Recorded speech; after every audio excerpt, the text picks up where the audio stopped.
evening, everyone. Welcome to Talk Football. It's Monday night. You're with Dan and Jesse, and we're going to be doing our Premier League roundup and the first of the Champions League games. So we're going to be doing our review, our look ahead, see what we think of those matches, what we're expecting from them. Some decent ties in there, and so we're going to be discussing those, and of course discussing the weekend's matches and see what we thought of them. So yeah, Jesse, how are you, buddy? Good, man. You? Wonderful, thank you very much. Yeah, really good. Yeah, so we'll just dive straight in. Yeah, so this weekend, big results have come in. Yo, Daniel, thanks very much, mate. Thanks for jumping in. Really appreciate it, buddy. Yeah, so we might as well start top of the shop. Everton versus Liverpool. Really disappointing kind of result, but probably a fair result, I would say. On the balance of things, we had chances to win the game. They had chances to win the game. It was not a game lacking in excitement, and came across as a proper derby. To be honest with you, really tight, kind of really passionate, emotional game. And to be fair, on another day, it would have been exactly. Pickford was man of the match, Daniel, 110%, and Alisson pulled off some really good saves. It was a tale of two keepers, I think, and if it wasn't for those players, this game could have been a 3-3 or a 3-2 either way. To be honest with you, it was a real cracker of a game, kind of on there. So yeah, Jesse, you watched this game, didn't you? What did you think of this, buddy? Yeah, I thought the Everton gave you guys, obviously, they matched you up. Little confused. I was excited to see you guys playing Carvalho and Harvey Elliott. Yeah. That was exciting. I was happy to see that, but I'm not sure. I think you guys need a little bit more steel.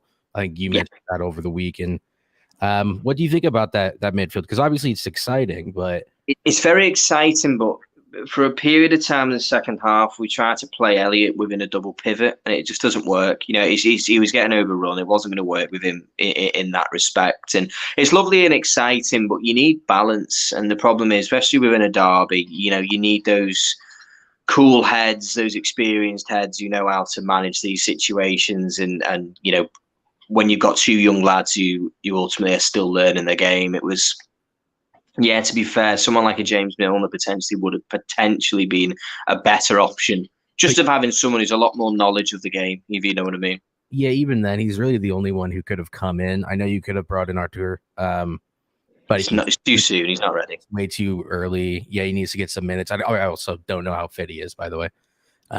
He's not going to be match fit, is he? Especially not for a derby.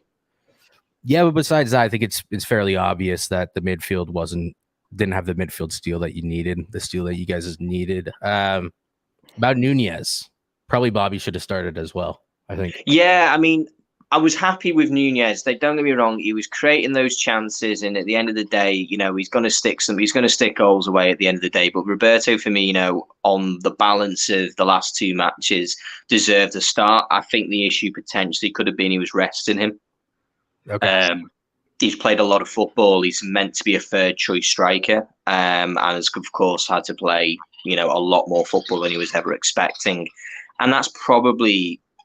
It's probably more out of necessity. I think starting Nunez was a vote of confidence, of course, saying, you know what, big lad, we back you, we support you, we're not going to punish you. You've had your 3-match ban, you've learned your lesson. And he had learned his lesson. He was obviously done the right things in this match and behaved himself, impeccably in what is probably the most volatile match Liverpool will play in the league. So, but Roberto Firmino, I think, was probably not played based on the respective they needed to kind of manage his hours. Jota's just come back. Nunez has still got a lot to learn. He's still bedding in. He's a very different kind of player for Liverpool to have. He was doing a lot of good things. He had some good chances. So did Luis Diaz. But it was his tale of the Neelys and maybes, wasn't it? We just weren't quite there. We weren't quite clinical enough. But on another day, who knows? We could have scored a couple. Yeah, 100%. I do think that we need to give some credit to Everton. Yes, they came in definitely really resolute. Not always the easiest place to go, obviously. No. The neighbors and all that. No, it's a huge atmosphere, and Everton are always up for this one. And obviously now that they've got a bit of the fan base is behind it, even though the results aren't there. Because I would say, this is something I've always said, Everton, if this was Rafa Benitez in charge and they hadn't won a single game, and they only had 4 points on the board, they'd have been screaming for Benitez's head, but because obviously Frank Lampard has somehow galvanised them, and that's important. It's positive. It's good that they're not overreacting to the fact that I think they're appreciating where they are at the moment. They're a hard team to beat. They're becoming a little bit like a Wolves. However, they're actually scoring less than Wolves did last season. They don't have any goal scorers. Their goal scoring output of Damari Gray, Mopai, and Gordon, they're going to be very important this season, and they're going to have to step up because not conceding is brilliant, but they're going to need to score goals to get some points on the board. Because we even at the same weekend, we'll talk about it. Bournemouth picked up 3 points. That's 3 points that they gained 2 points on Everton, and we look there.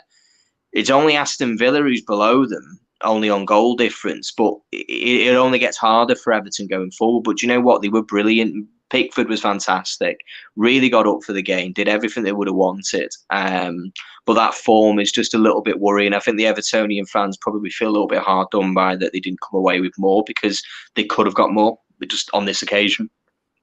Yeah, it wasn't for either of us. No one was going to finish. Yeah, it was that Cody chance. I think they hit woodwork a couple times. You guys hit the woodwork a couple times. They looked better when they brought on Dwight McNeil. I'm not sure Mopai is the answer to their problems up front. Well, he's just not going to be. I don't think he's not clinical enough. He doesn't put up the numbers. I guess they just needed bodies, and I'm interested to see how they start playing. Obviously, like you said, Frank is making them harder to beat. And that's kind of what you expect when you bring in like a Tarkovsky and all that. The other kid, who is the what was it? Onana that they brought in? Onana, yeah, he's in the midfield. He's looked good going forward, but he has been culpable defense. He has had a couple of boo-boos that have cost them goals as well, or cost them big chances. He looks like a good talent, but the main thing for Everton, they look more like a team. Yeah. They look more like they look more like a team than they've ever have done. They've been a squad for a long time, but this time they seem to have a bit of a togetherness, and I think that's what they're going to need this season. They're massively going to need it. But yeah, big up to them. It's a good result for them in the end. But they're going to have to start turning some of these draws into some wins, and it's you don't know where it's going to come from. So Tottenham, Fulham, good result in the end. Close one. Not so much on the goal line, but the actual game, it was pretty much a Tottenham match, this one. It didn't get a catch too much of this one. But Højbjerg, he's a very important player for them at the moment, isn't he? Yeah, nice little finish. Definitely still marshalling that midfield. Basum hasn't gone to look in yet. I think Conte's made it pretty clear that the players that they brought in, the majority of them aren't actually players that he wanted. Which is a little bit concerning because you know how Conte is around January time. If he doesn't get more players in, we might be seeing him start getting a little bit tetchy with that. But overall, good game. Tottenham controlled it.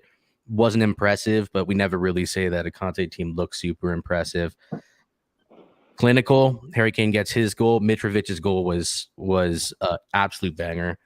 Kind of what you expect of him at this point. Yeah. He's definitely gonna. If Fulham stay up, it's going to be down to Mitrovic. And who bought like Dan James?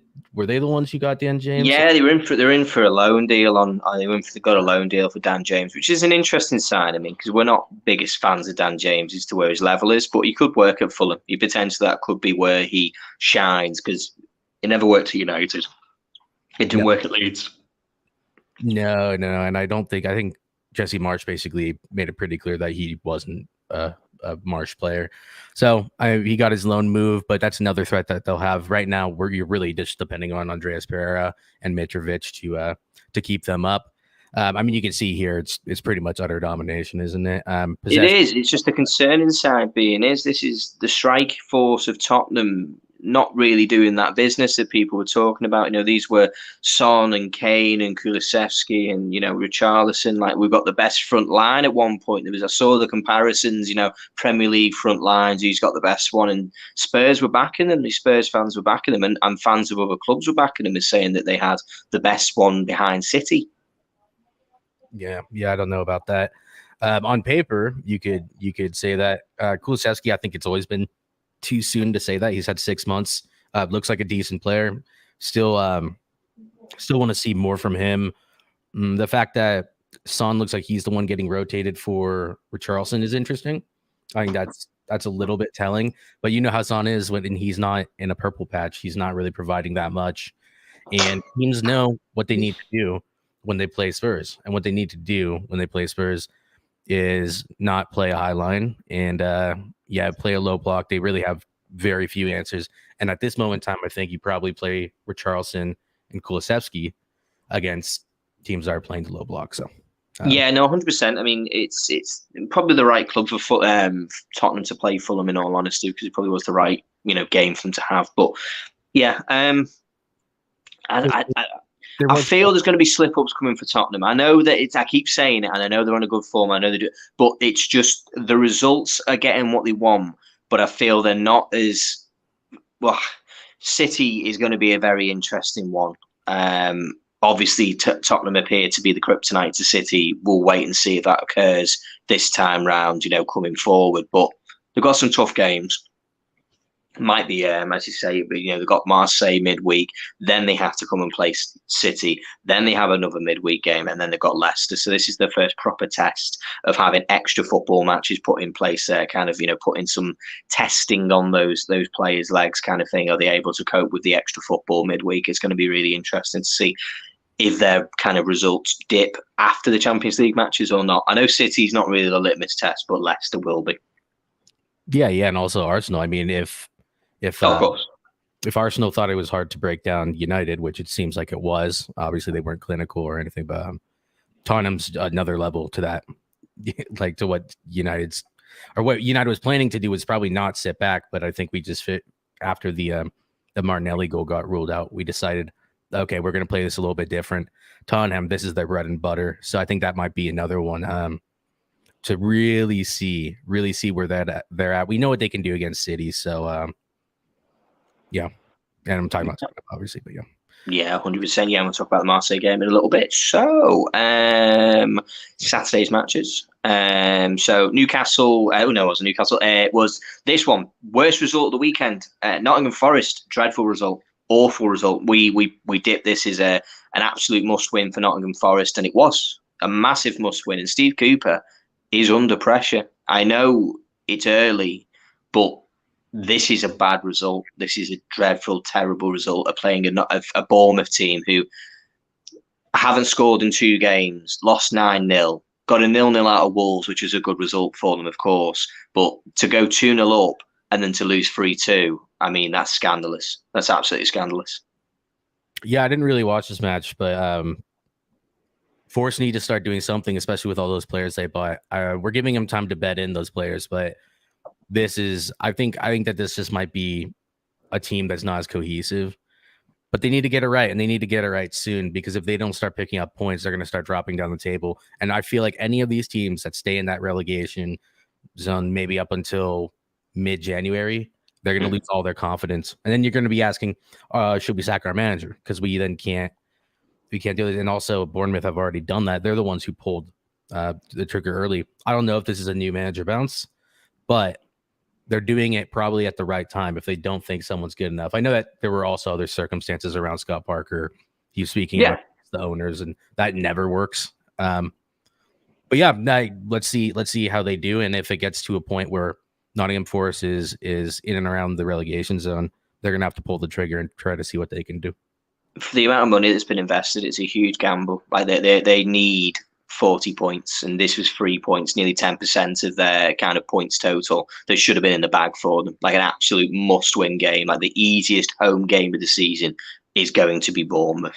Yeah. That is exactly what it is for every team in that list. Nottingham, Bournemouth at home, as in at your ground, it will be the easiest game of the season, and that should be 3 points to the home team 99% of the time. The fact that Nottingham Forest have done this, because if you add those 3 points they should have picked up, 7th, it takes them up into around Southampton and Wolves position kind of thing. That's where they should be. But not Bournemouth, the team who lost 9-0. I mean, they've put themselves mid-table. They're as good as it stands as Newcastle, and we've been full of praise for Newcastle, haven't we? Yeah. So that's it. That's where you've got to look at it sometimes. It's points are what matters. So yeah, really bad result this weekend for that one. Next up, Chelsea versus West Ham. Full of drama this game, loads of drama. For those of you who haven't already watched it, I'm sure you'll have seen it through Twitter or social media. Last minute goal, pretty much ruled as a foul by VAR. Should have been 2-2. Very questionable. It's a foul. It's not a foul, but the referee went to the monitor, said, yeah, it's a foul. No goal, decision the other way around. A lot of drama down at the bridge. Yeah, I'm still not sure if it was a good decision or a bad decision.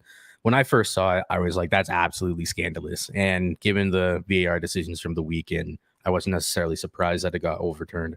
But I'm still not sure how to feel about that. I've seen a couple new angles come out where it looks like Bowen's foot actually does hit the body, but Mendy makes the most of it. He knows exactly That's what I have to say. Yeah. I agree with you. Like, I can see why it's a foul, but what I don't like was the second reaction to, the delayed reaction. You know what it's like when something hits you and it hurts? There's no delay reaction. It's like, instant pain. It's those pain receptors, they go pretty quick up to the brain.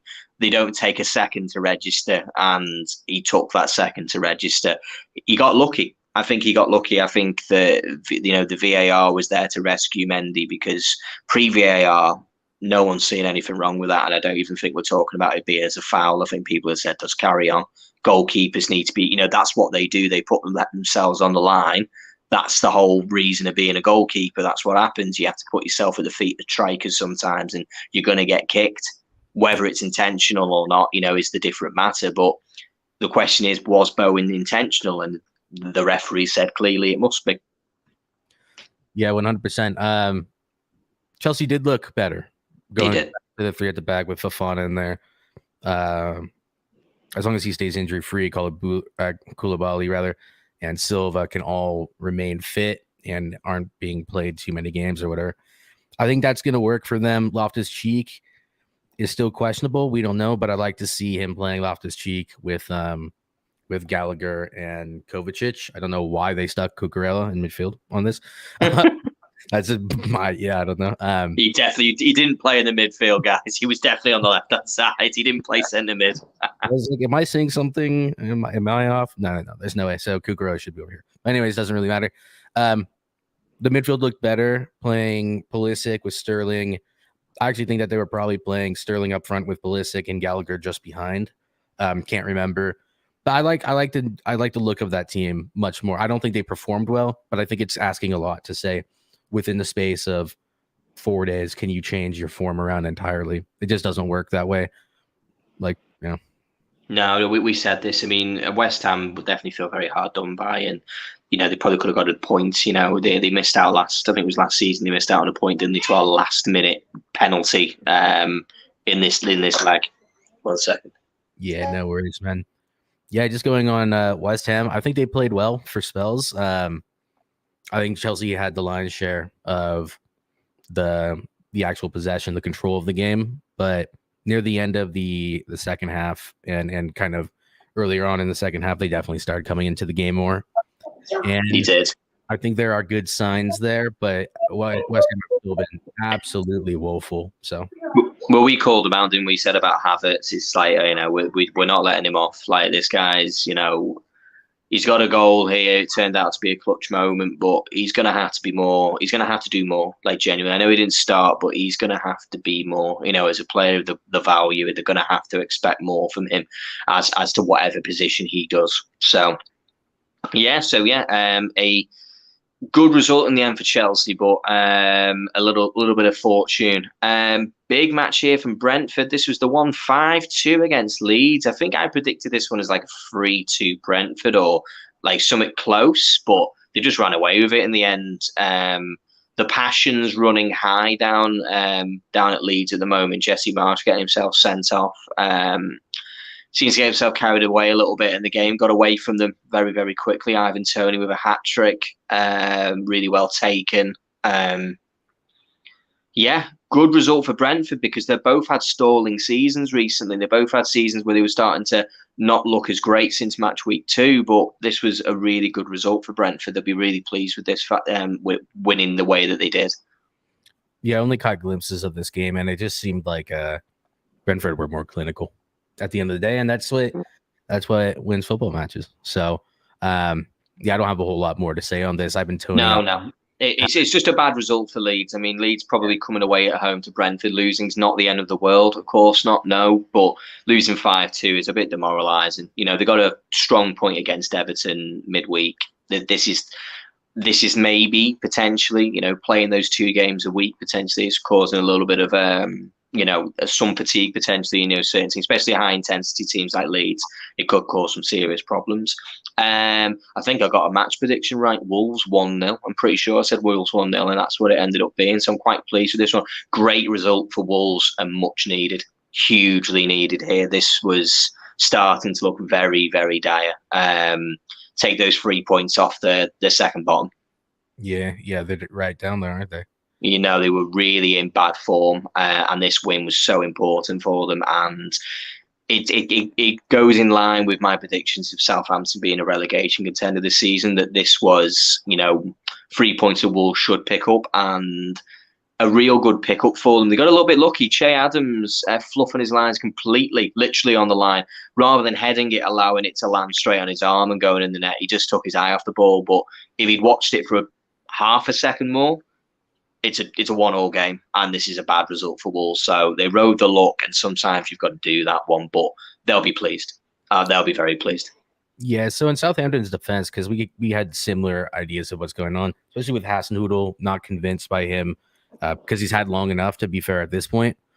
But the signings that they've made looked... We were skeptical of them because they basically just bought City's academy. Yeah. I really do like the look of their team, though, at this moment in time. I really like what's the Chap. I'm not even going to try to pronounce it, actually. He looks really good. Obviously, what's his face? Lavia was injured. But I actually think that they've been doing fairly well for themselves so far. You'll have to excuse me, but you can hear the rain. The storm has literally just appeared in Southport, lightning and all. Yeah, no. So a storm has literally this moment come on. So so just in case you start hearing that noise, everyone. But yeah, no, they have, and they've took a big couple of hits recently because of injuries. Southampton, which isn't going to help this season in any way, shape, or form. Losing some important players, especially at this point of the season. So, that is really unfortunate. Like really, really unfortunate. So, I mean, they've got a good team. They have a good form, but this is the thing with Southampton. You never know what you're going to get. It's like you're rolling the Dungeons and Dragons dice. You've got 20 sides. You don't know what you're going to get. Anything could come out. It really is like play brilliant football but lose 4-0. Play dreadfully, win 2-0. Play great football, win 3-0. He's just Southampton are capable of everything at the moment. But this was more about Wolves than anything. Like they were desperate for a result, and this is what they needed. This was a big result, and apparently, unfortunately, because of the injury that was taken to the young man there, I don't want to pronounce. How do I pronounce this? The striker number 18. It's going to be Kazjesic or something. Yeah, sorry everyone, I'm not going to butcher his name. And I have heard it, but I'm not going to butcher it. Diego Costa coming back to the Premier League at Wolves, it would appear, because he's a free agent. They've been able to make that signing, so. That's going to be interesting. The BASTARD is back, so we're going to be. That's going to be entertaining at the very least to see what he brings to Wolves. But they're going to need goals. They're massively need goals. Tell you what, as well, that midfield looks good. That looks balanced. That's a midfield that, as long as they keep them all fit, is going to be fired. Also with Neto and Podence. I like the look of their front line as well. As long as Diego Costa can come in and actually be firing for them, then the only real concern I have for Wolves is their defense. And I think Bruno Lage has been able to show that he can get a keep a solid defense. So it'll probably be fun. If they can get back to that, it would be brilliant. Team of the week who should have scored at least 4 goals according to XG. Their XG was 4. That's apparently how high it was for Newcastle, according to a poll that I saw on Twitter. It was they were the highest one, and it was very, very high. Really, really high. Let's see what we got here. Yeah, I caught glimpses. Yeah, it says 3, basically, but that's massively above the favor. In favor of them above Palace. Oh, 3. It came to 3. They gave it a little bit more, but yeah, it was a big one. Really, really big result. Should have got 3 points here, and it's not great. It's bad. It's not brilliant at all. Yeah, no, it's not. What I will say is I really like the look of Isaac coming in. He's definitely adding a lot to the team. I'll tell you what, Eddie Howe has done an amazing job there with this guy and bringing in Sean Longstaff into the midfield. I don't know if Shelby is even fit. No, he was injured. Yeah, bring him in. But this is a team that I actually believe will be able to do something this season, especially when you bring Alan St. Maximin in. Obviously, they're playing Fraser at the moment. They look good. I'm not nearly as convinced of them as other people are. Some people are trying to say, they were trying to say Europe. Look, nah, they're a mid-table team, and they'll be a mid-table team. Yeah, it's a process. There's a road to take here. There's a road to take, and it's not going to be an elevator. It's going to be the stairs. They're going to be taking the stairs to the top if they're going to get there. It won't be the elevator. It won't be season, and then Newcastle are racking in the top 4. It's going to take a little while. It's really going to take a little while. Look at those results. 4 draws and a loss. It's as bad as Everton. It's exactly the same as Everton. Yeah, and Everton are, Everton gets certain plaudits, and Newcastle currently are getting top plaudits. So it's the way that things can be seen, but the results don't lie. Newcastle's results at the moment are not great, and they're going to have to turn things around. I know they've had the injuries. I know that they can't help that, but ultimately, Crystal Palace at home was an opportunity to bounce back after the midweek game, and they didn't. So, take that what as you will. It is what it is. Crystal Palace still looked like a good team, but I don't think that this match was one for them because Newcastle were always going to play the way they play, and they're hard to beat, and that's to Eddie Howe's credit. But now we need to start seeing them push on and not just be hard to beat, but also be more explosive and score goals. And I think Isaac will bring that in time. So So next up, the second biggest shock of the weekend, second worst result for me is this one.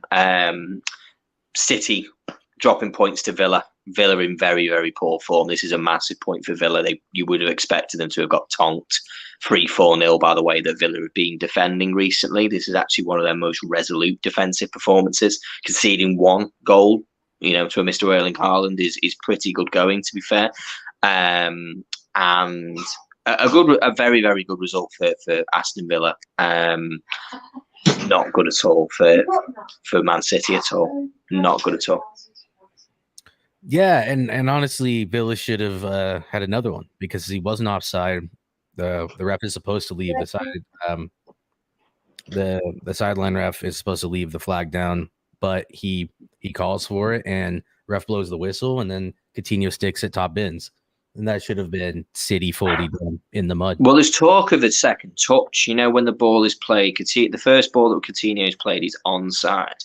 But then there's a question mark as to whether or not the ball is touched a second point. I think it was by Bailey or Ramsey. I don't know exactly, but where there's a second phase to this point. So the first point is onside, but in the second phase, there's a questionable touch. Now, for me, I would need a zoomed in VAR as to whether or not that has been touched by a player and have that question. So otherwise, as you say, if it's not offside, for me, that's what VAR is for.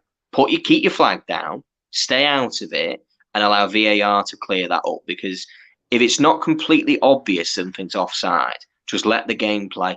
Let VAR sort it out later on because we want to watch action. We don't want to see the flag going up and having question marks like this. That's not what VAR was for. It was there to kind of let the game play and sort out technicalities, in, the moments afterwards, shall we say.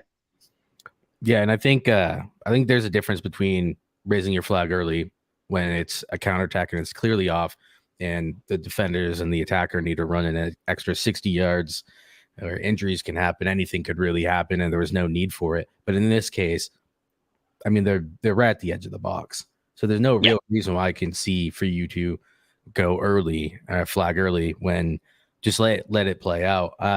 And even then, Would you be able to just go down to the stats for me, just to set where you're talking? Is that all right? I just want to just look at the stats. Yeah, carry on, mate. oh no, I was just gonna say I also don't see the reason. I don't see how you could flag for a second touch because you never would No, have seen that.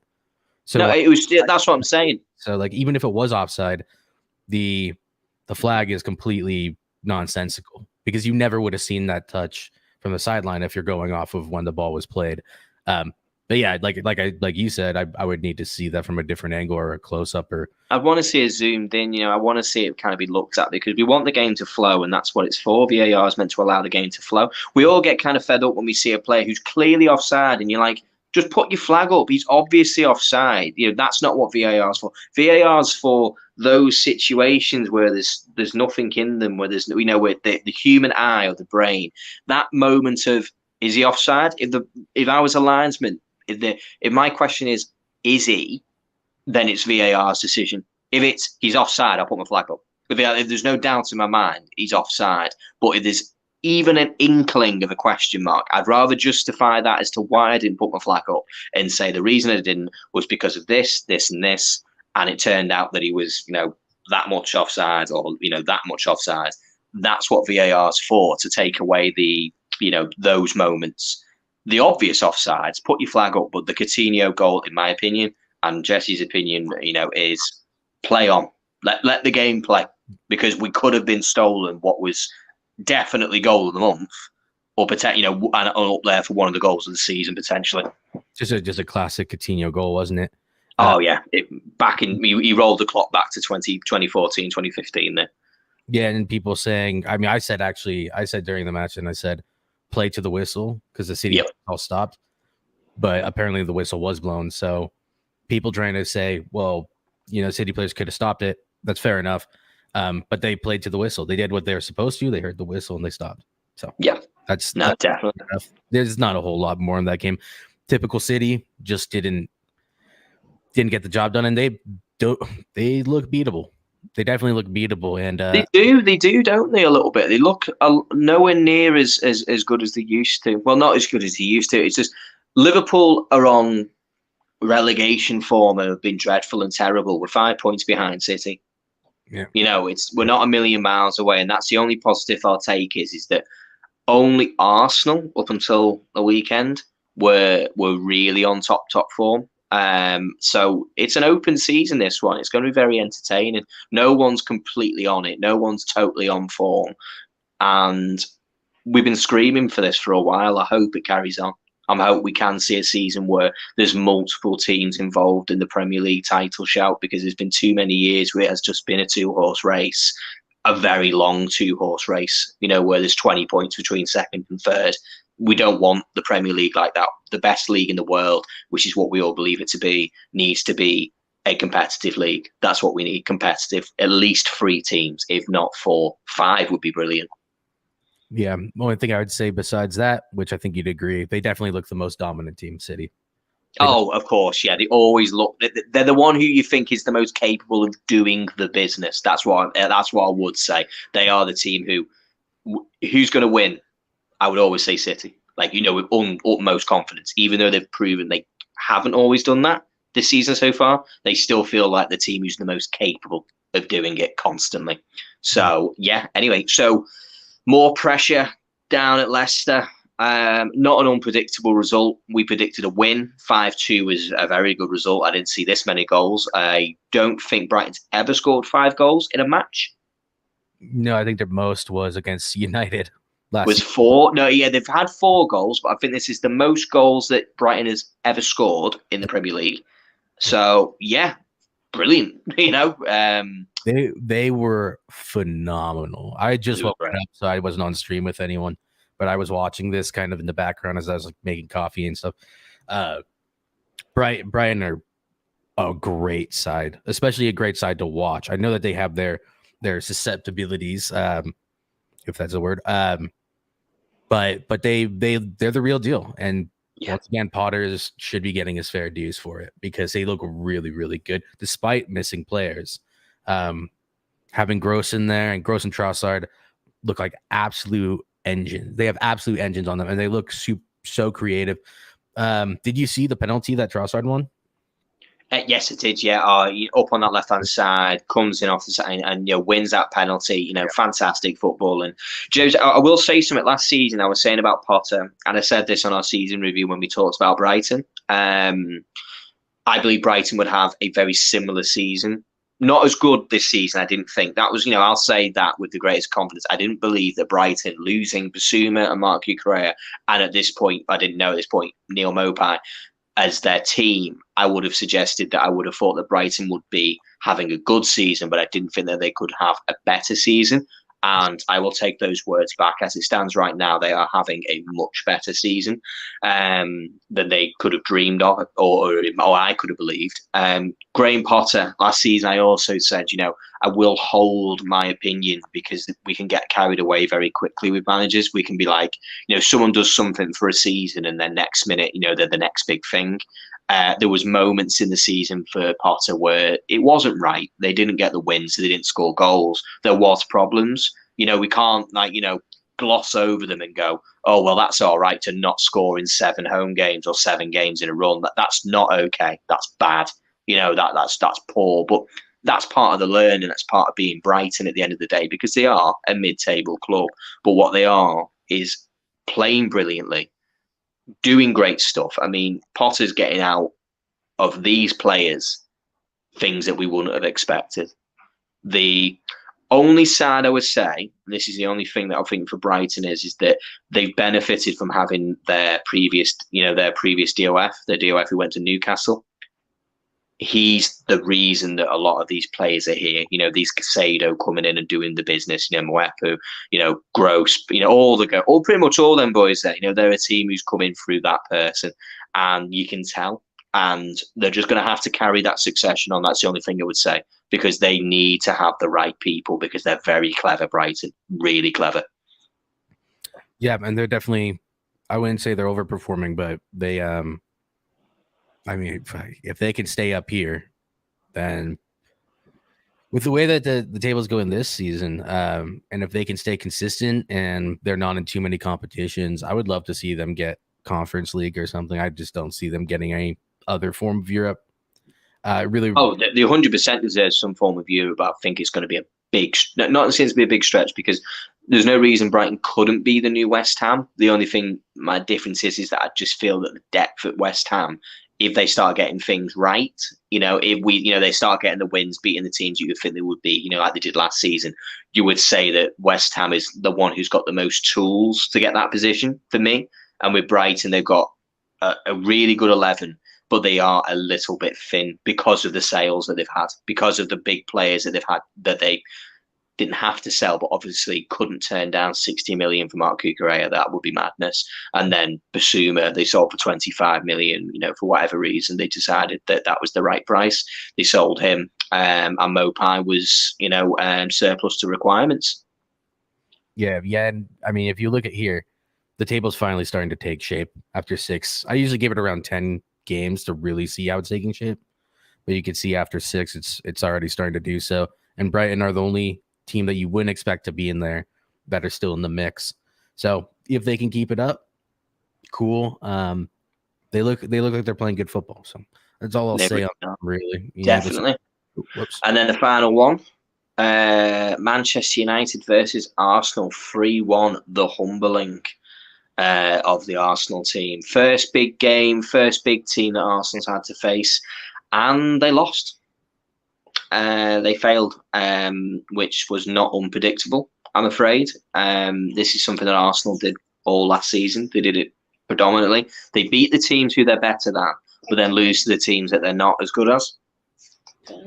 Yeah, and what I will say about that, because obviously I'm a United fan, it was a resolute performance by United. I do think, obviously, I mean, if you watch the match, you just had to see who had the possession. Obviously, Arsenal looked very comfortable in possession. I think that United let them kind of do what they wanted to do.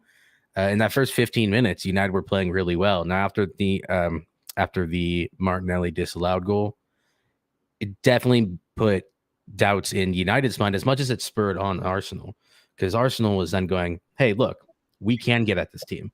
If we had carried on for another 10 minutes, 15 minutes, up to like 30-minute mark or something, playing the way we were, then that would have been sapping the confidence. I think that Arteta probably came in with a game plan, which was don't concede early. We don't need the high press. We just need to maintain our levels. That's right, Annie. Obviously, Anthony with his debut goal. Yep, fantastic. Happy for him. Kind of getting the monkey off his back right away with that. Yeah, really good for him. Really positive. Very, very good that he got he got that goal, as you're saying. It's not a question. It's nice to not have that question in your mind, like, when's he going to score? A bit like Sancho. You don't want that story. Yeah. No, not at all. And endearing himself to the United faithful, which is good. That's the first thing you want. He came with a massive price tag. The pressure is going to be on him, whether United fans put it on him or not. Rivals will, the media will. It wasn't a great performance by anyone in our front line, but I've had to deal with a bunch of people on streams today listening to it and basically slating Sancho and Anthony even for certain aspects of their game. This is not a game for them to shine. The way that the game played out, it wasn't a game for them to shine. It was Rashford's night, ultimately. And yeah, I think Arsenal looked good, but they also looked toothless. I don't think that I think that there's a little bit of this propaganda going on with Arsenal kind of hyping up, the utter domination. It's like, well, you had 3 shots on target out of 16. De Gea was only really tested once besides the Saka goal. I think it was the Martinelli header at the back post, which obviously De Gea saves. You expect that from him. But yeah, Arsenal high line was exposed.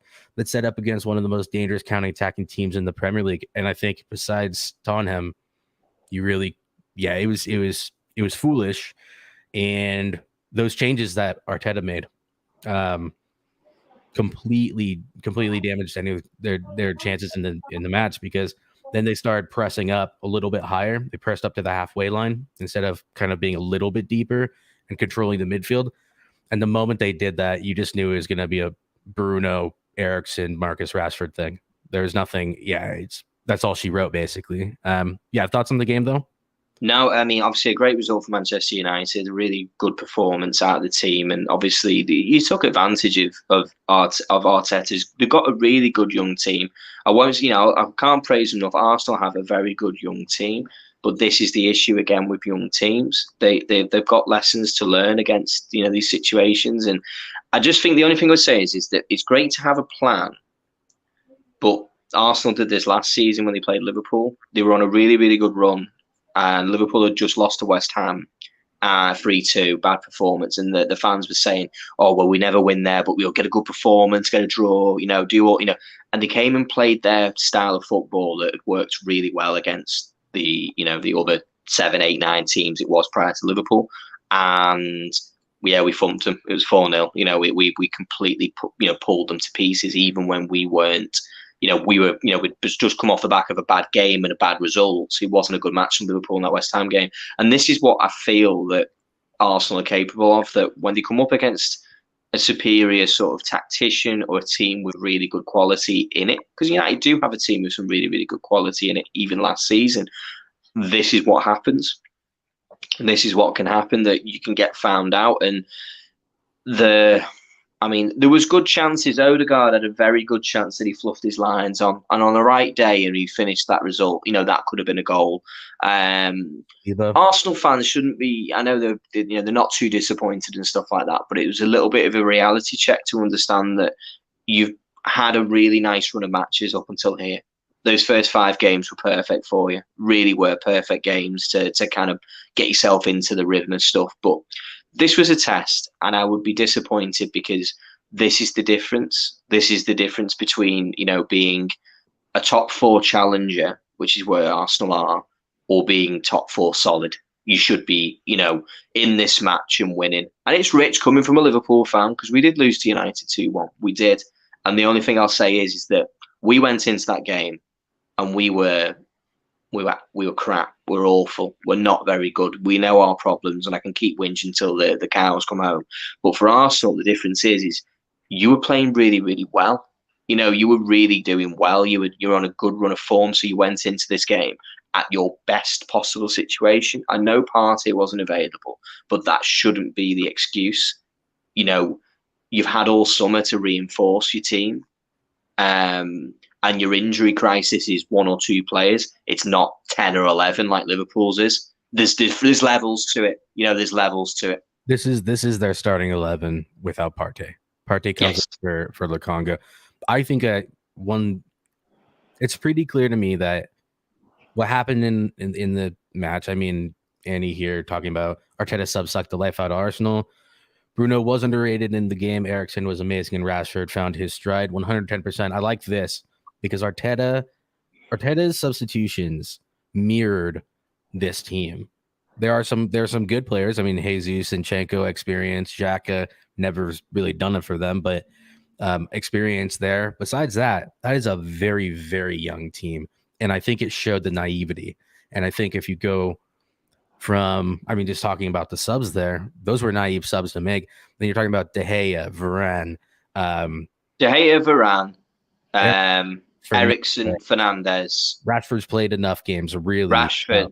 They're all senior players with a lot of experience under the belt. And then you brought on, obviously, Ronaldo, second half, but the game was pretty much done and dusted at that point. Casemiro came in. Fred's got a lot of experience in the Champions League. You were capable of bringing on people who've got the experience in their heads to control these games. Yeah. And that's the difference. That's the only difference I'll say. Where Arsenal will still keep this energy that you go with a thin team like Liverpool have got right now. We have a thin team, and look what happens. Look what happens when you don't have depth, and that is a word of warning that Liverpool isn't by design that we are weak and thin, but Arsenal's is. It is by design. They are designed because of the way they called players in the January. Replaced no one in January, made signings in the summer, but also then, of course, allowed players to leave. So there's still, and in a number of key positions, like Saka's the biggest one for me. There's no replacement for him. He's going to have to play every game, and that's crazy. This guy's going to get burnt out. Yeah, trying to say that Vieira is a replacement, but no, he's not. They need to understand that that's like us saying if Sancho gets injured, we'll play Bruno on the right wing. You can do it, but it's not going to work, and it's going to completely unbalance your team. They need to hope that they stay injury free and that the travel for Europa League doesn't start getting to the players. One last comment here from Annie. Arsenal need to be careful. Everton could get at them if they play at least half of what they did against Liverpool. What do you think about that? Because obviously you paid. I agree. I mean, this is what I'm saying. Like, it's going to be interesting as to how Everton set up. I mean, if they set up in that counter-attacking style, I mean, they've got the blueprint there. I think Frank Lampard, if he has any sense in his coaching staff, will be watching what Man United did. They'll be watching what they did when it came to, where to, transition, who to target, and Everton, the only thing I'll say about Everton, I'll keep saying it until I'm blue in the face, I'm just concerned about their goal-scoring threat. Their goal-scoring threat. The defensively have got some really good players in there. They really do. And I'll praise them for that 100% because they've been wise, brought Tarkowski in for a free, Connor Cody on a loan. I mean, that's just great business. That's finally some actually good business coming out of Everton, where they've made such dreadful business for years. They've done good business. But it's just the attacking line. They've left themselves very, very short because they don't have the money.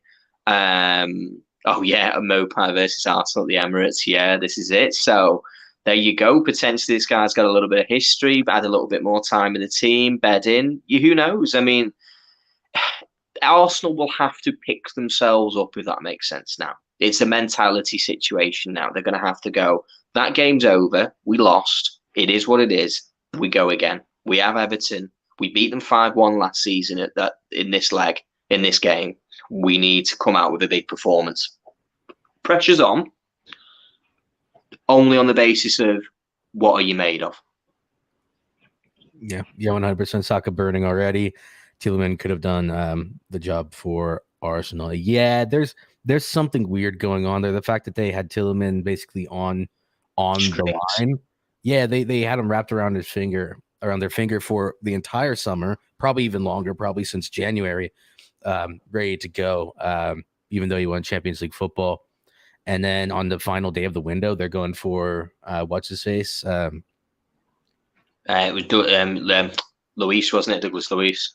Yeah, and they never bothered to pull the trigger on Tillman. I mean, we have our theory, don't we? We believe that's the wages issue. There's a belief that Tielemans is after 200 grand a week, and no one's going to pay him that. Well, not when they're paying a fee. That won't happen. Yeah, but interesting decision from Arsenal. They definitely needed someone, if not more. And yeah, I think that's about rounds it up. Yeah, that's a wrap up for that one. Good Premier League weekend for a number of teams. Some upsets, some disappointing results for some of the big teams. Man City, Liverpool dropped some points. Arsenal, of course, lost. Big wins for United, big win for Chelsea, big win and a win for Tottenham there. So it's a mixed bag, really good mixed bag. Some of your favourites won, some of your favourites didn't. So yeah, it's shaping up to be a very interesting season. But you can clearly see consistency is the issue. There's no consistency. Yep, and I'm our predictions for how many points you really need to get. They're much lower now. Yeah, they've been massively inflated. I think it's going to be very interesting. I think this season we could see the winner between 81 and 89 points now. I actually feel there's not a 90-point season in this now. Yeah, it's crazy. Yeah. I know all the boys over at True City Fan and Pitch Points and all that were enjoying that as much as I was. I cannot stand Arsenal. I was going ballistic. I was going ballistic. That was great though. How you doing? You're right, Pat. How's it going, man? Right, so yeah, now just do a quick Champions League kind of overview. Some of the games coming up this weekend. We're only going to look at the English games, the English teams. So sorry about that one. So starting out with the early kickoff, which is Dinamo Zagreb versus Chelsea. Bit of a tough one to go away. Having played on Saturday to then come and play on this is tomorrow, isn't it? Yeah, Tuesday. Bit of a tough one, I would say. Bit of a tough game. I think they'll get the job done. They'll want to get the job done, but it's just going to be a bit of a turnaround. It's going to be interesting to see as to what kind of team they play. Good, the goals are going to be what they're going to need. Like they're going to need to try and get this result done because they're in a group which is they are favourites for. They should win this group, no issues at all. And Dinamo Zagreb for me is the weakest of those teams, so they would be looking to get 6 points out of Zagreb. The only pressure they add with that is kind of your second easiest game of the group, which is away to the weakest team, is straight away. Like it's kind of like, right, okay, we have to get a result immediately. It's a funny one. Yeah, no, it is a funny one. And I also think that with the way that Chelsea are playing right now, and this is not the best time for them to need to be playing, to be traveling all over Europe to be playing, because they're just getting their squad settled. They're just getting their starting 11 settled. So I think it'll be interesting to watch this one. I expect him to go strong. Thomas Tuchel, I expect him to try to keep things as similar to what they have right now as they possibly can, because I think they do need that time. I don't think that they really have a whole lot of time to maneuver and try to play different lineups and mess around with things because they need to be getting clicking like now. So it'd be interesting. I'm more interested in seeing the Chelsea lineup than the actual result because, like you say, this is this should be a banker for Chelsea, both home and away. 100%. Yeah, definitely should be there. Sevilla, Man City. Now, the biggest question actually about this isn't so much are City going to win this game. The bigger question is going to be who's going to play. Do we think Erling Haaland's going to play? I don't know, Pat. If you're there in the chat, I'll post the link if you want to hop on real quick. We're just going to the end of the show, anyways. But you as well, Annie, if you do want to hop in here, of course, or anyone else. Will Haaland play? Yeah, that is kind of the question. I'm not sure. I think he will. I think he will play him because I just don't think that he's going to stop playing him until fatigue really sets in. He had those quotes come out on Friday or whatever about saying he's young, he can recover quick. Yeah, he's young, he can recover quick. We're already managing his time on the pitch. So no, it should be interesting. I think he'll start him. I think until they get the group kind of more or less done with, then he'll start playing the other options that they have. I expect to. I see two games there which I would absolutely rest Haaland in, and that's the Copenhagen matches. Like, I put Alvarez in just as a vote of confidence to say, listen, you're not just here to be on the bench. There's going to be games where you're going to play, and for me, Copenhagen's a perfect opportunity. And if they get the job done very quickly, you would say for City that Alvarez should come in for every game once they're qualified. That would be my opinion. That's how I would see it, and say to Haaland, listen, we know your goal scoring, we know the records, all the rest of it, but we need you for the latter rounds. We don't need you stat padding against Copenhagen when we're already through. We need to, rest you, because they'll want the double. Absolutely, City want to win both this season, and they absolutely should. They have the team, they have the capabilities to do both, and they should do this. So yeah, that's where I would say Alvarez would come in against the Copenhagen games. But Sevilla, he probably will play. But they also have a massive match the weekend, which is Spurs, and that's the only thing that I would say. They've got a huge game against Spurs at the weekend where they need to be very mindful of, that they'll want him available to do the business there. Yeah, 110% agree. But I mean, Sevilla's not easy to go away to. They're not. I still think City will get a result, but honestly, if they got a draw with the other teams in here, I expect them to do Sevilla back at Etihad anyways. So I don't know how seriously or how intense this game will really be. Yeah, I really don't. I think it's not a free hit, but I do think that City can go away, get a draw or a win. Yeah, I haven't been watching La Liga. I've only been watching Barcelona and Real Madrid really when they're on. Well, we saw them against Barca. I actually watched them against Barcelona, and they looked okay for a short while, and they just fell to pieces. It just, that's what I mean. I don't expect anything out of Sevilla, to be honest. I think it's going to be a very routine win for Manchester City, to be totally honest with you. That's why I said the bigger question is who's going to play. 1 second. What is potentially the toughest game? It did most certainly is the toughest game. Is for Liverpool is this one. I'm really glad that it's out the way. Liverpool haven't won in this game for 10 years. Sorry, since 2010, 12 years. David and Gog scored. This game, I will be very, very happy with a draw and no injuries. Genuinely. I'll be more than happy with a draw, no injuries, and come away, everyone's safe and sound. Yep.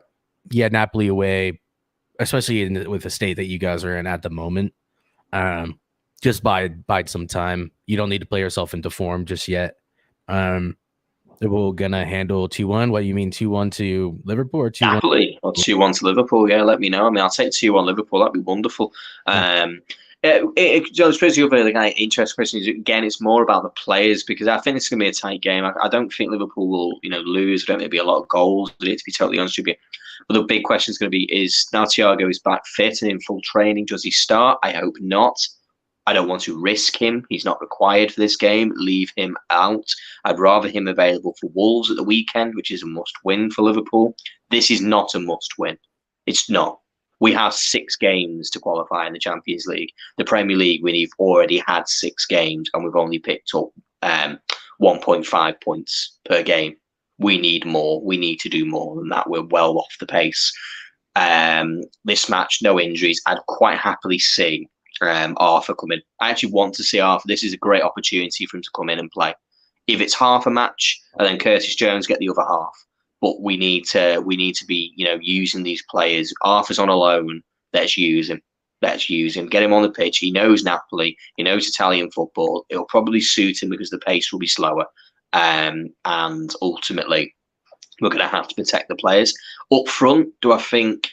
Question is, Ocean is fit against Liverpool and him against a high line.